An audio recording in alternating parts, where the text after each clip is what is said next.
என்னென்னா இப்போ ஒரு ஆம்னி வண்டி எடுத்திருக்கேன். ரோட்டோரத்தில் இருக்கவங்களுக்கு சாப்பாடு கொண்டு போய் கொடுத்துக்கிட்டு இருக்கேன்.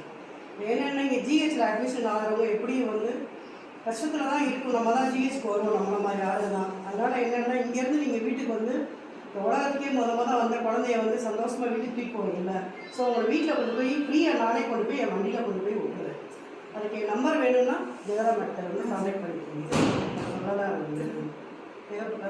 வண்டி ஃப்ரீயாகவே கொடுக்கும். வண்டி ஃப்ரீயாக இங்கேருந்து ஜிஹெச்லேருந்து நேராக கொண்டு போய் உங்கள் வீட்டில் கொண்டு போய் சரிங்களா? மதியம் 1 மணி மேலே தான். ஆமாம், மதியம் 1 மணிக்கு மேலே உங்கள் டயத்தை ஃபிக்ஸ் பண்ணிக்கிறேன். ஏன்னா 1 மணி வரையும் நான் ரோட்டோரத்தில் இருக்கவங்களுக்குலாம் சாப்பாடு கொடுத்துருக்கேன். கொடுத்துட்டு வந்துட்டு 1 மணிக்கு நான் இங்கே வந்துடுவேன். வந்ததுக்கப்புறம் நீங்கள் டயம் ஃபிக்ஸ் பண்ணி எனக்கு நம்பர் கான்டாக்ட் பண்ணிங்கன்னா உங்களை கொண்டு போய் ஃப்ரீயாக கொண்டு போய் வீட்டில் விட்டு சரிங்களா? ரொம்ப நன்றி.